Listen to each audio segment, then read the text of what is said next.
구독자 여러분 안녕하십니까. 오늘 강의를 시작하겠습니다.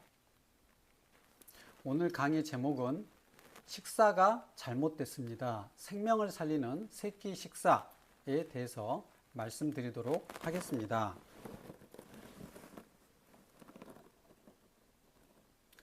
오늘의 주제는 성인병을 예방하는 혈당 스파이크 잡는 방법입니다. 성인병의 90%는 고혈당에서 옵니다. 성인병은 대사증후군, 당뇨병, 고혈압, 뇌졸중, 치매, 암까지 거의 대부분의 이 질병이 성인병이라고 할 수 있는데, 이것의 90%의 원인은 고혈당에서 옵니다.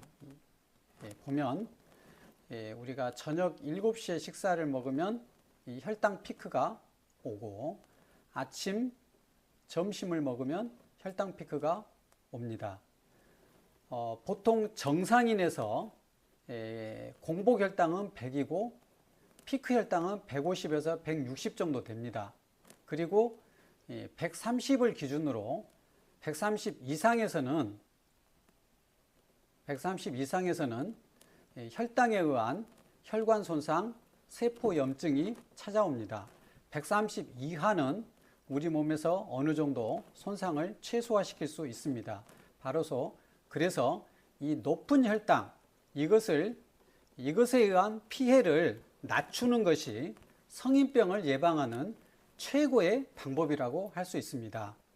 그렇다면 고혈당은 왜 성인병의 원인이 되는가요?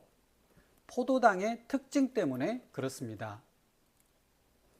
포도당의 특징은 끈적끈적해서 어디에나 달라붙는 성질이 있습니다.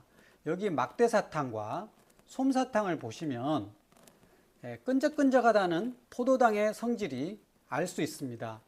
마치 이 고래 피부에 이렇게 조개 껍데기가 이렇게 붙어가지고 이 숨을 못 쉬게 이렇게 이 세포를 방해하는 그런 것을 연상하시면 되겠습니다. 우리의 혈관은 큰 혈관과 이런 작은 혈관까지 합하면 10만 킬로미터나 되는 긴 혈관을 가지고 있습니다. 혈관 안에는 많은 이런 적혈구, 백혈구, 혈소판 같은 세포 성분, 또 단백질, 많은 이 물질들이 돌아다니고 있는데, 이 포도당이 무작위로 이런 데 달라붙습니다. 이런 세포 성분에도 붙고 이 혈관의 내피세포에도 붙고. 그런데 이 혈관의 모세혈관을 보면 너무나 가늘어서 적혈구가 일렬로 통과할 수가 있습니다. 그런데 포도당이 적혈구에 많이 달라붙으면 이 끈적끈적한 적혈구가 서로 이렇게 덩어리를 형성합니다. 이 덩어리진 적혈구는 이러한 작은 혈관을 통과하지 못하고 모세혈관을 막습니다. 또는 압력에 의해서 모세혈관을 터뜨립니다. 이렇게 되면 염증이 일어납니다. 혈액순환이 방해가 됩니다. 이렇게 한 결과 모든 성인병이 시작이 이렇게 원인이 되는 것입니다. 그래서 고혈당은 혈관을 손상시키고 세포 염증을 유발합니다. 혈당은 낮을수록 좋고 높을수록 해롭습니다. 그런데 우리가 밥을 안 먹을 수가 없죠. 혈당이 우리 몸에서 에너지원으로 사용하기 때문에 안 먹을 수가 없는데, 최대한 낮은 혈당을 유지할수록 우리 몸의 손상이 최소화되는 것입니다. 잠시 공부를 조금만 해보겠습니다. 공복 시에 총 혈당량은 얼마일까요? 성인 혈액이 3.5리터 정도 되고 공복 혈당이 약 100mg/dL 정도 된다고 했을 때 총 혈당량은 약 3.5g이 됩니다. 이 100mg/dL가 1g/L입니다. 요것을 여기에 대입하면 성인 혈액 속의 총 혈당은 3.5g밖에 되지 않습니다. 이것은 숟가락으로 한 숟가락 분량도 되지 않습니다. 아주 작은 이 혈당만 혈액 속에 돌아다닙니다. 왜냐하면 혈당이 높을수록 이 혈관 손상, 세포 손상이 되기 때문에 그렇습니다. 그러면 식사 후에는 어떻게 될까요? 밥 한 공기는 혈당으로 치면 60g 정도 됩니다. 이것이 다 흡수되었다고 가정했을 때 혈당이 약 160 정도 오릅니다. 정상인에서는. 그러면 이 100에서 160으로 혈당이 오르면 총 혈당량은 3.5리터 1.6을 곱하면 총 혈당량은 5.6g이 됩니다. 그러면 이 공복 시에는 3.5g 그리고 식사를 했을 때는 5.6g 겨우 2g 밖에 증가하지 않았습니다. 60g을 밥 먹은 후에 총 혈당 증가는 겨우 2g 밖에 증가하지 않았습니다. 60g을 먹었는데 58g은 어디로 갔나요? 인슐린이 즉시 분비됩니다. 혈당이 오르면. 그래서 근육과 간에 이 글리코겐 형태로 저장합니다. 이것은 포도당의 다른 형태입니다. 그리고 지방 조직에는 포도당을 중성지방으로 바꾸어서 저장합니다. 일단 저장해 놨다가 다음 식사할 때까지 천천히 꺼내서 사용하는 것입니다. 만약에 인슐린이 나오지 않는다면 혈당은 1800까지 증가할 수 있습니다. 우리가 혈당을 재면 200이 넘어가면 당뇨병이라고 하는데 1800까지 넘어가면 사람이 생존이 불가능합니다. 즉시 쓰러질 것입니다. 왜냐하면 혈관이 막혀지기 때문에 그렇습니다. 혈당이 만약에 1800이라면 즉시 실신합니다. 왜냐하면 뇌혈류가 막히면 뇌 기능이 정지되기 때문에 그렇고 심장혈관이 막혀서 즉시 심근경색이 일어날 수 있을 것입니다. 인슐린이 없던 시기가 있습니다. 1900년도 초기에는 인슐린이라는 것이 발명되지 않았죠. 그 당시에 1형 당뇨병, 인슐린이 나오지 않는 1형 당뇨병은 평균 생존기간이 6개월입니다.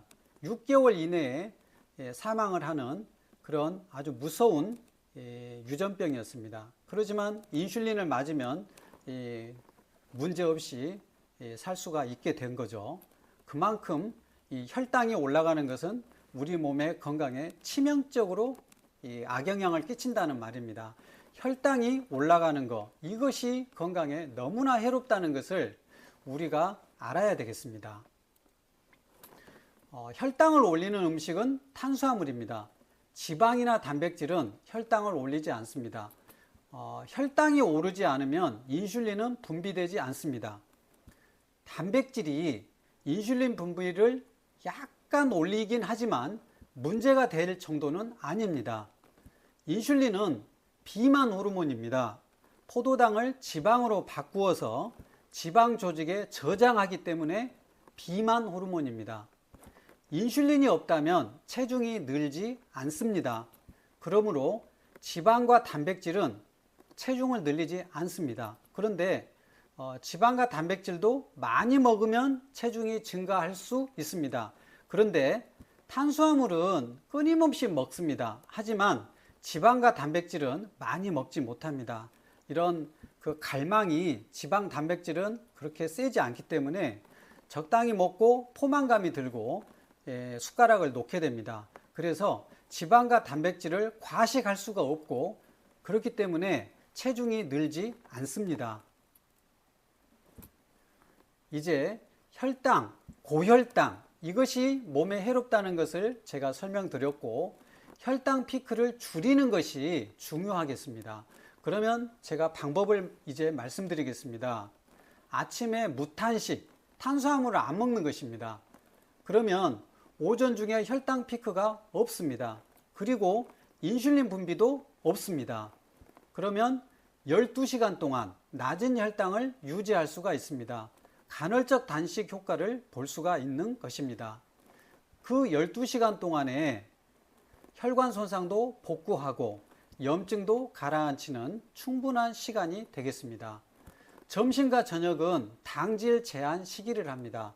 이 유튜브에서 나오는 이 당질 제한 시기가 또는 책에서 나오는 이 당질 제한 시기가 좀 엄격하게 당질을 많이 제한하는 것인데, 제가 지금 여기서 말씀드리는 것은 적당히 제한하는 것입니다. 가령 현미 잡곡밥을 3분의 1공기 정도 먹고 나머지는 야채나 단백질이나 지방 이런 것들을 충분히 먹는 것입니다. 제가 아침에 먹었던 음식입니다. 제가 아내가 보통은 식사를 해주지만 시간이 없을 때 제가 하기도 하는데, 제가 10분 만에 만들었던 아침 무탄식입니다. 여기 계란 후라이 2개, 그리고 당근과 양파에다가 올리브유, 엑스트라 버진 올리브유를 약 20cc를 충분히 많이 붓고, 이거는 기름을 먹겠다는 의미입니다. 이렇게 볶아서 이렇게 먹은 것이 아침 식사인데, 식사 후에 1시간 후에 96이 나왔습니다. 여기 이 양파, 당근은 당분이 조금 있습니다. 하지만 큰 지장은 없습니다. 그래서 아침 무탄식을 하면 오전 중에 혈당 피크가 없고 인슐린 분비가 없습니다. 그리고 점심과 저녁은 당질 제한 시기를 하면 되겠습니다. 제가 또 다른 날, 이거는 제 아내가 준비해 준 것 같습니다. 이 양배추, 그리고 당근, 양파, 그리고 고기, 이렇게 올리브유를 많이 넣고 이렇게 볶아서 이렇게 익혀서 먹고, 계란 후라이를 2개를 먹고 1시간 후에 94가 나왔습니다. 이거는 공복 혈당과 동일한 혈당이 나온 것입니다. 정상인에서는 1시간 후에 혈당을 재면 피크 혈당, 가장 높은 혈당을 잴 수가 있습니다. 대략적으로 당뇨 환자는 약 2시간 가까이 됐을 때 피크 혈당이 나오겠습니다. 제가 아침에 먹었던 또 다른 식사는 이렇게 당근, 양파 볶음, 계란 후라이, 상추와 된장, 그리고 방탄 커피가 되겠습니다. 그리고 1시간 후에 101이 나왔습니다. 이 정도면 아주 훌륭한 혈당 피크가 전혀 없는 그런 아침 무탄식이 되겠고, 제가 점심에 잡곡밥을 먹고 1시간 후에 혈당이 152입니다. 확실하게 이 탄수화물을 먹으면 혈당 피크가 있다는 것을 알 수가 있습니다. 여기 이 보통의 식사, 이거는 보통의 식사인데, 저녁 7시 혈당 피크, 아침 7시, 점심 12시, 그리고 저녁이죠. 그래서 하루에 3번의 혈당 피크가 있습니다. 그리고 이 130을 기준으로 130을 이상에서는, 이 영역에서는 이 혈관과 세포의 손상과 염증이 일어나는 그런 혈당 구간이 되겠습니다. 이 면적만큼 염증이 일어난다고 보고, 이 아랫부위는 그래도 우리가 자가 치유 능력이 보상 반응이 있기 때문에 혈당 손상이 최소화된다고 보고, 이 높은 혈당에 의한 이 손상을 최소화시키는 것이 중요하겠습니다. 그러면 여기 아침 무탄식, 그리고 점심 저녁은 당질 제한식을 하면 피크 혈당이 내려갑니다. 이렇게 130, 140 이 정도로 피크 혈당이 이렇게 내려갑니다. 그리고 이 130 이상의 이 면적이 훨씬 줄어듭니다. 그래서 고혈당에 의한 손상이 훨씬 감소합니다. 또한 이 아침에 무탄식을 하면 아침에 혈당 피크가 없어집니다. 그래서 저녁에 식사한 후에 하고 그 다음날 점심하고 약 15시간 정도를 이 낮은 혈당을 유지할 수가 있습니다. 이것이 간헐적 단식 효과가 나오는 것입니다. 이때 이 혈관 손상도 복구하고 우리 몸의 염증도 복구하고 우리가 회복하는 충분한 시간을 우리가 가질 수가 있습니다. 그래서 근데 아침 금식과 아침 무탄식이 있습니다. 아침에 식사를 하지 않는 분도 굉장히 많습니다. 하루 2끼만 드시는 분이 있는데 저는 하루 2끼가 건강에는 바람직하다고 생각합니다. 아침을 먹지 않는 분이라면 그대로 하시는 것을 권장합니다. 그런데 육체 노동을 하시는 분이랄지 또는 소화력이 약해서 2끼 식사로는 좀 많이 먹을 수가 없는 분들, 또는 허약 체질, 또 원래 3끼 드시는 분들, 이런 분들은 3끼를 드시되 아침을 무탄식으로 드실 것을 저는 권합니다. 그리고 아침 무탄식을 하게 되면 점심과 저녁의 식사량을 줄일 수가 있습니다. 하루 2끼만 먹으면 약간 좀 많이 먹어야 되는 그런 점이 있는데, 아침에 식사를 하게 되면 점심 저녁 식사량을 줄일 수 있다는 그런 장점도 있다는 점이 있습니다. 그래서 2가지 다 괜찮다고 저는 생각하고, 3끼 드시는 분이라면 아침을 무탄식으로 하실 것을 권장합니다. 점심 저녁 식사 후에 혈당 피크가 줄이는 것은 어떻게 할 것인가? 그래서 아까 말씀드린 대로 탄수화물을 조금 적게 먹고 지방과 단백질을 충분히 먹는 것입니다. 채소를 많이 먹는 것입니다. 채소는 탄수화물과 함께 먹으면 이 흡수 속도를 늦춰줍니다. 그래서 혈당 피크를 줄여주는 효과가 있기 때문에 채소는 될 수 있는 대로 많이 먹기를 권장합니다. 식후 운동이 중요합니다. 식사 직후와 식후 30분 이내의 운동은 시작하는 것이 좋고, 식후에 비타민C를 먹는 것은 혈당에 의한 혈관 손상과 염증을 감소시킵니다. 그래서 이렇게 하면 혈당이 줄어들고, 이것은 피크 혈당을 줄여주고, 또 이것은 혈당을 줄여주는 것은 아니고 혈당에 의한 염증과 혈관 손상을 감소시키는 이런 방법을 쓰면 되겠습니다. 식후 운동이 저는 정말 중요하다고 생각합니다. 최고 혈당을 20에서 50 정도를 감소시킵니다. 아침에 무탄식을 하기 때문에 아침에 이제 식사하고 출근을 해야 되기 때문에 운동하기가 시간적으로 좀 어려울 수 있습니다. 또 아침에 무탄식을 하면 혈당 피크가 없습니다. 그래서 굳이 운동을 할 필요는 없겠습니다. 그리고 점심 식후에는 30분 산책 또는 실내 운동, 저녁도 마찬가지입니다. 제자리 뛰기를 하든 제자리 줄넘기를 하든 실내 자전거를 하든 저는 계단 오르기를 하고 있습니다. 식사하고 저는 바로 계단을 40층을 저는 올라갑니다. 16층 아파트를 3번을 올라가기 때문에 약 40층을 오르기 때문에 한 15분 정도가 걸리는데, 이것을 식사 직후에 저는 나갑니다. 그래서 식사 후에 1시간 후에 재면 어쩔 때는 100 이하로도 나오고 어쩔 때는 최고로 나와도 130이 안 나옵니다. 그래서 혈당 피크를 줄이는 아주 효과적인 방법은 식후 운동입니다. 저녁 식후에는 이제 계단 오르기를 해도 되고 어떤 운동을 해도 좋습니다. 유튜브에 이런 식후 혈당을 내리는 운동에 대해서 많이 나와 있으니 그걸 참조하시기 바랍니다.